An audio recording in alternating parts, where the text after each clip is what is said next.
गुरु प्यारी साध संगत जी, राधा स्वामी जी। आज की साखी गुरु घर के लंगर की अहमियत की बहुत ही विशेष साखी है। तो संगत के चरणों में बेनती है कि साखी को पूरा सुने।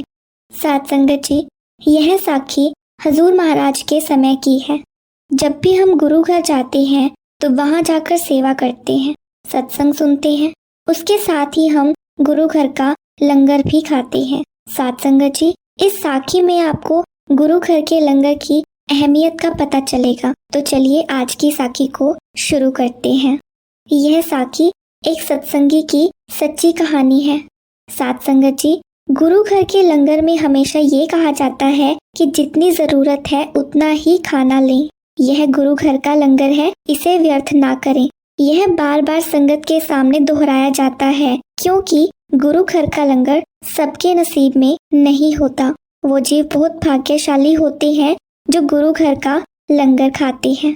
साध संगत जी, यह बहुत पुराने समय की बात है, जब रेलवे स्टेशन पर कुछ सत्संगी भाइयों की सेवा लगी हुई थी। स्टेशन का कुछ काम चल रहा था, तो कुछ सेवादार जो स्टेशन पर काम कर रहे थे, उनका लंगर वहीं आ जाता था, क्योंकि स्टेशन से लंगर ज्यादा दूर था, वहां पहुंच पाना मुश्किल होता था।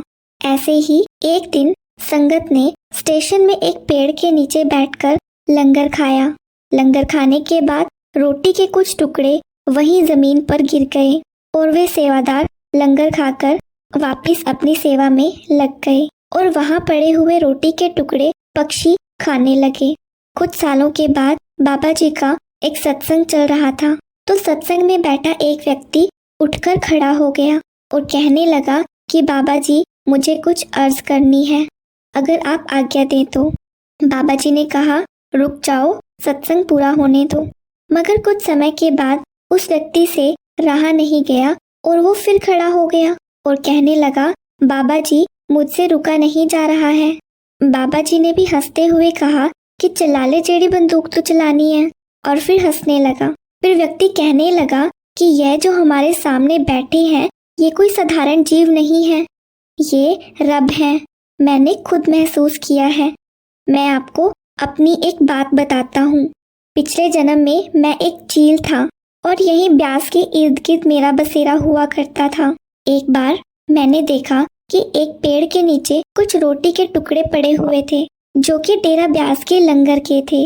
मैंने उनको खा लिया और जैसे ही मैंने खाया, मेरी मृत्यु हो गई और मुझे ये मनुष्य जन्म मिल गया।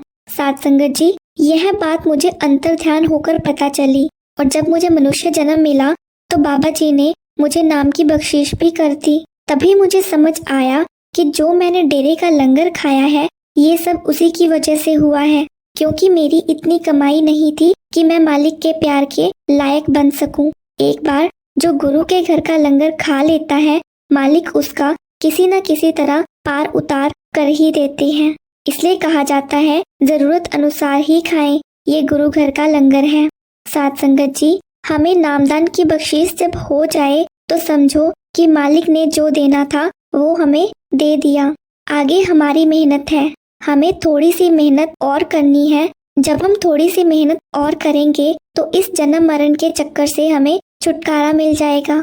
सतगुरु हमें अपने साथ सचखंड भी ले जाएंगे। हमें तो उस कुल मालिक का शुक्राना हर वक्त करना है कि उसने हमें खुद से मिलाया है, खुद ही अपनी पहचान हमें करवाई है। नहीं तो हमारी क्या औकात है जो हम यह सब देख सकें।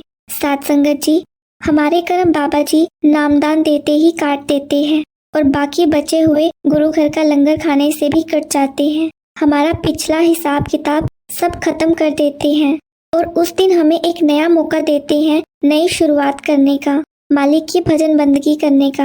हमारे मन की सारी मैल उतार देते हैं, हमें मालिक के प्यार के काबिल बना देते हैं। लेकिन यह बातें सतगुरु नहीं कहते हैं। साध संगत जी, अगर सतगुरु यह सब बताने लग जाएं, तो हम में से कोई भी भजन बंदगी नहीं करेगा। हमें सिर्फ भजन बंदगी करने को कहते हैं, ताकि हम खुद पहचान सकें, खुद सतगुरु से मिलाप कर सकें। करने को तो बाबा जी कुछ भी कर सकते हैं, अपनी कमाई के कर्ण मात्र से ही संगत का पार उतार कर सकते हैं। लेकिन बाबा जी अपने बच्चों को अपने पैरों पर खड़ा होते देखना चाहते हैं।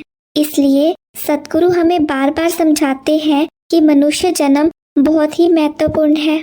यह बार बार नहीं मिलेगा। अगर थोड़ी सी मेहनत कर ली तो हमारा पार उतारा हो सकता है, हमारा उस कुल मालिक से मिलाप हो सकता है। साथ संगत जी, सतगुरु फरमाते हैं कि अगर नाम की कमाई की, शब्द की कमाई की, भजन सिमरन को पर्याप्त समय दिया तो परमात्मा आपका परमार्थ भी सवार देगा। साथ संगत जी, हमें मालिक ने खुद चुना है, खुद हमारी जिम्मेदारी ली है, तो हमारा भी फर्ज बनता है कि मालिक के हुक्म अनुसार भजन सिमरन को पूरा वक्त दें, उनके अच्छे बच्चे बनने की कोशिश करें। इस कहानी का सार यह है कि गुरु हमें बार बार सिमरन करने को कहते हैं।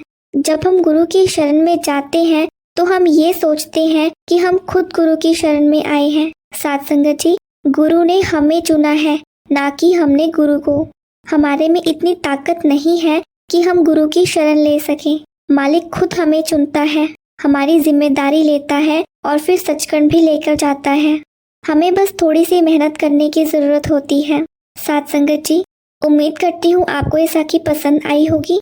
अगर आपको ये साखी पसंद आई है तो वीडियो को लाइक करके कमेंट बॉक्स में ज़रूर बताइएगा, और आप इस चैनल को सब्सक्राइब करके बेल आइकन ऑन कर सकते हैं, जिससे आपको नई साखी की नोटिफिकेशन सबसे पहले मिल पाए। इसके साथ ही आपसे विदा लेते हैं और मिलते हैं एक नई साखी के साथ। तब तक के लिए राधा स्वामी जी।